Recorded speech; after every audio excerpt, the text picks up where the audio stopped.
This is a question directed partly to Praful Bhai and partly to Pramod ji. Both of you will agree that one of the reasons which everybody attributes the success of the IT sector is because government was not in the IT sector.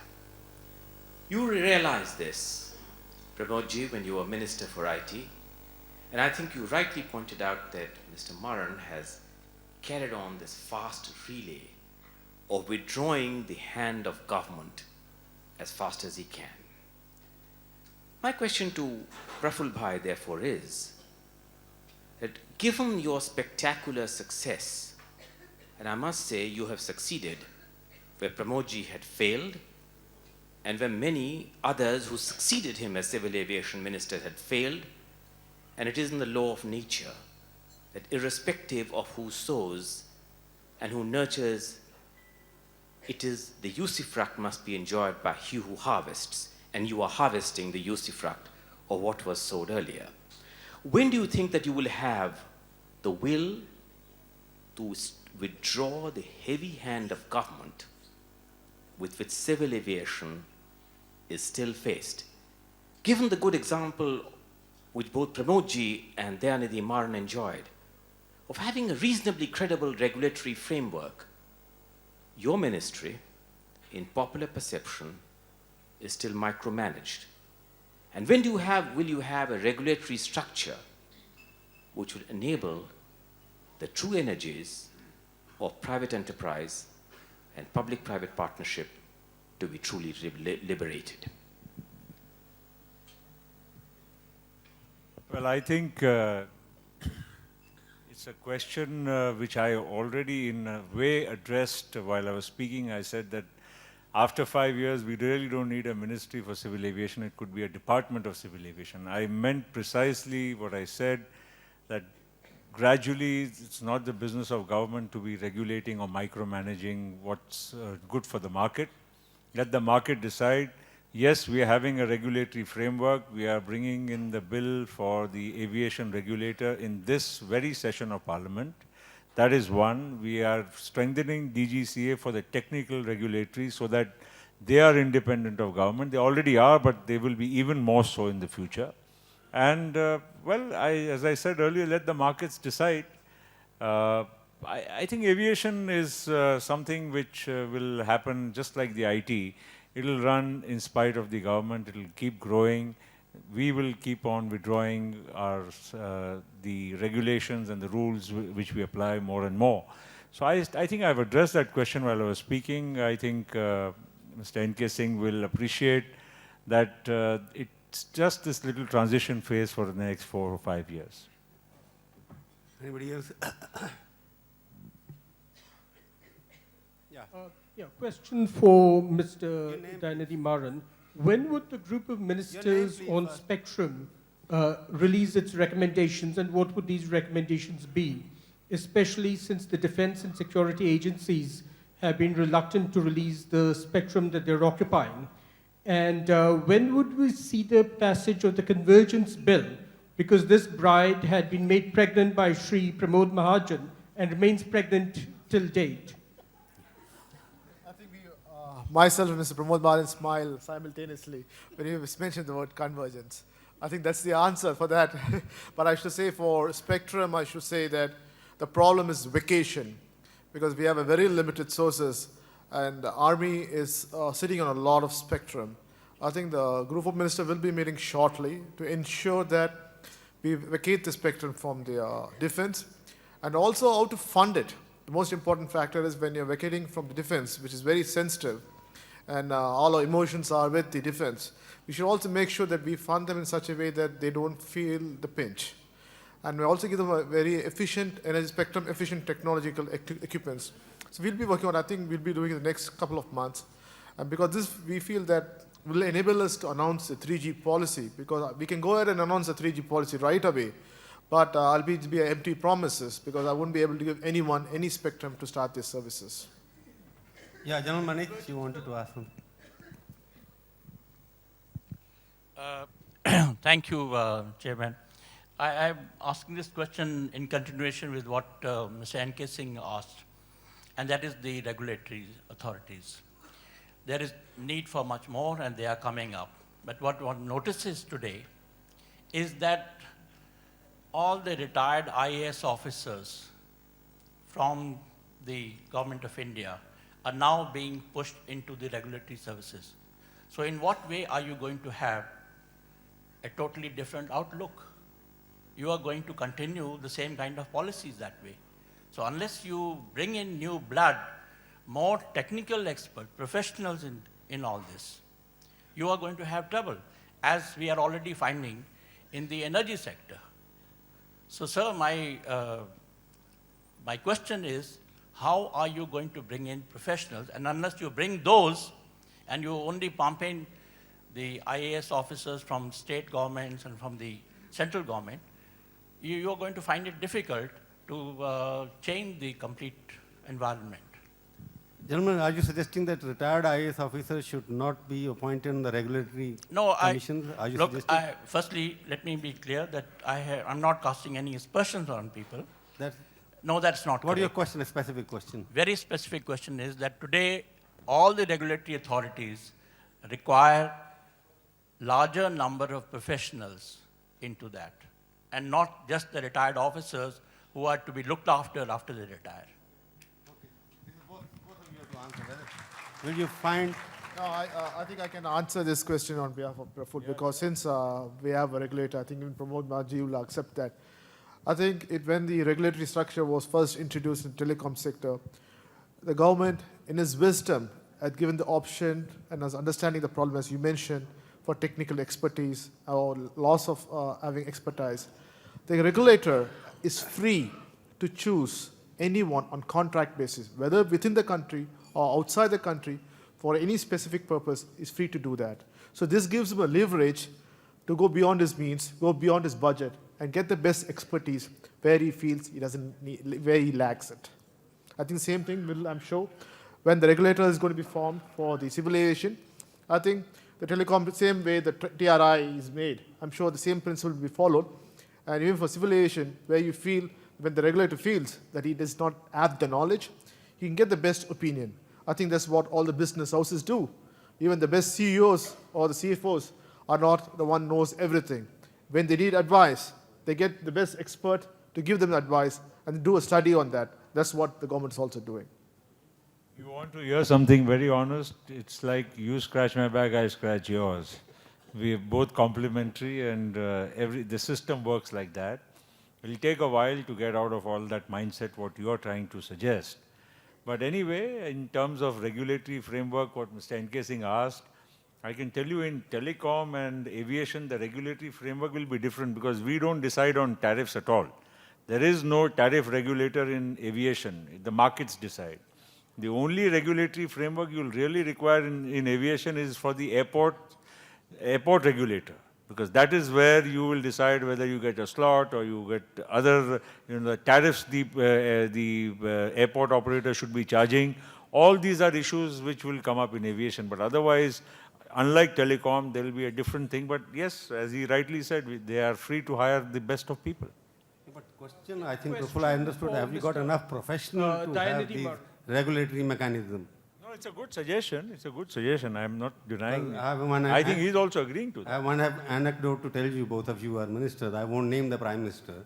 One of the Prime Minister told me I have got a taped conversation because it was not used later on. I asked him, what is the problem in this country? There are 7 of them now living Prime Ministers. I won't name anybody. He told me my problem is bureaucracy.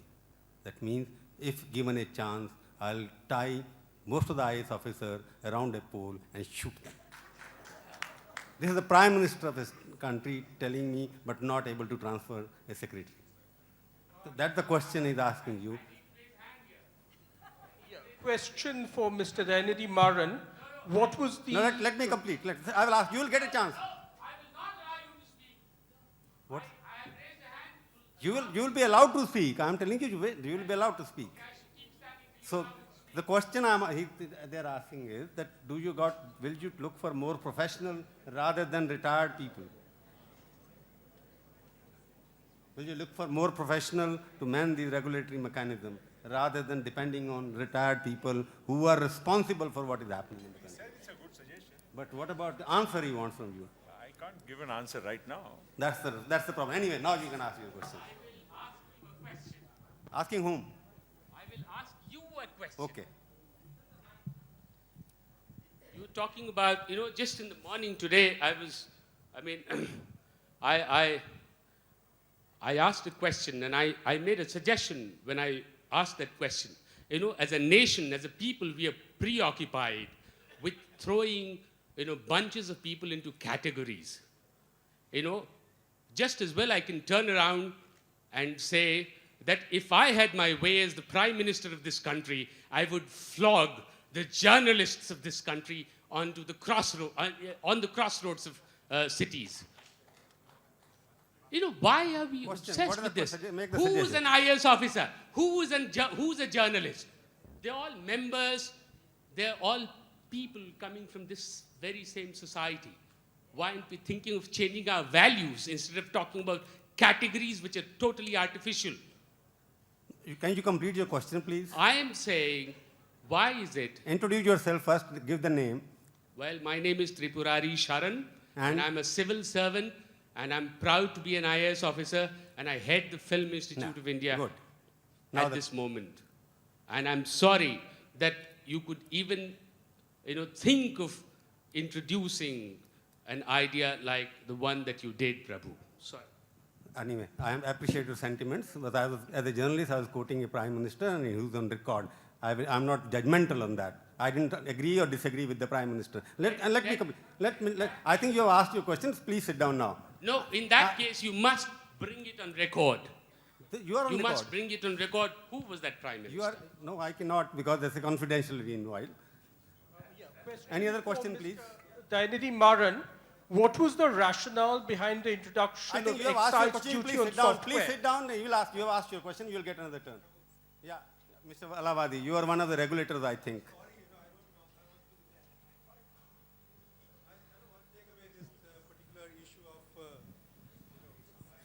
I want to take away this emotive issue of civil servant with the bureaucrats, the politicians. I want to go to this power sector, which is a really major problem infrastructure. Let's get out of this, whether the civil servants are competent or not, whether the journals are competent or not. Let's not issue at this point. The point is that we have to get away from the civil service salary structure.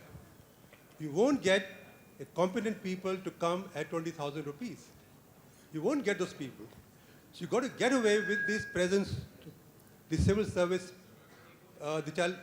Alawadi, salary. question, So I the think- question I want to ask about the power sector is, which I want to address to Pramod ji, because his government had brought in the reforms, momentum in the power sector.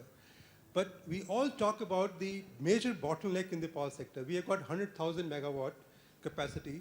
At 80% plant load factor, we've got 80,000 megawatt, but we have 40% losses. We don't have losses in China. China is about 12% The question, losses. please. Give me The question is that we need a governance in the power sector, and that the governance can come only at the state level. Are we really committed to the power sector reform at the state level or not? Yeah. Anyway, who will answer this question? Because all of them are former union ministers. None of them have been a chief minister yet. No, first thing, if you recall, in last 7, 8, 9 years, and I don't want to claim credit for BJP or any other party because these were all unanimously brought. We had reforms as far as power laws are concerned. You know that we are forcing the state governments to have the distribution, the generation, the transmission as separate companies. We are not allowing the governments to give the free power unless they pay for it. And I'm very sure that in future, if this works, but my only suggestion was when I was talking, that most of the times we think that the private sector will solve this problem. But if you look at the investment which you need in a power sector, and then from generation to the customer, I think the state will have to come forward. Today's India's power sector 10% is only taken by the private, 90% power is today produced by the state or the central. State must be producing about 35 and central must state is 60 and the center is 35. And so I'm very sure that if these we do, and as I said, a general consensus. Once his leader Sharad Pawar told me in Maharashtra that we all four parties will come together and we will say that we will not give free power. I think some time or the other we'll have to create some kind of a consensus on a power sector, then only it will move. Otherwise, one after another is, if he is giving free power, then you all ought to come to a stage where there will be no power. So that will be also free. I think dinner is getting a little late. I want two more questions to be taken. Arif, Ambassador Arif, yeah, please. Sir, my name is Arif Khan. Sir, my name is Arif Khan. I am Additional Secretary in the Ministry of External Affairs. I don't really have a question. I only want to compliment India Today for getting 3 of the finest speakers in our country in front of us. Thank you, Arif. Anyway, yeah. After that, Mr. Gupta, Manish, you will be after that. Last question from Manish. I am Nitin Shukla. Certain TV channels started giving the details of air pollution in various cities, and probably including Aaj Tak, and that helped in generating awareness of what is the pollution level in various cities. May I request Praful ji, Civil Aviation Ministry, Right of Information Act or otherwise, will it be possible to give the details every week how many flying hours have been wasted over Bombay, Delhi, and Bangalore and few other cities? And if Aaj Tak and India Today can publish every week how many flying hours have been wasted by, and how many passengers have been affected by that. It will then generate awareness, and many of our politicians or many others will really understand the problem. We'll certainly collate all that data. We can give it also, and I think that's why people have supported the Mumbai and Delhi joint ventures. I think that has precisely happened because the people's mood was in the right direction. But on a lighter note, you spend more hours in the air over Washington, New York, Chicago, or any other airport in the world where there are 2 runways and 4 runways and 6 runways also. So that's on a lighter note. Yeah, Mr. Mittal. We have a world-class hovering system. Yes. Yeah, Mr. Junior Mittal. Well, I'm not going to be very brief. Telecom has been a great success story. Nandan is sitting here. If 10 years back, 15 years back, you talked about IT, there would have been no IT without telecom. Pramod, who has been part of this revolution, who said that he receives his SMSs Holi on Baisakhi, would be glad if more spectrum can be given so the Holi will be delivered on Holi and Baisakhi on Baisakhi. Having said that, the theme is very important today. Only as an Indian I speak, if all the political parties for the coming 10 years can agree on economic reforms and especially infrastructure, you may agree to disagree on many political areas, but if this one area, for 10 years, you can have a freeze on it, trust me, we will have an India which will be a very visionary.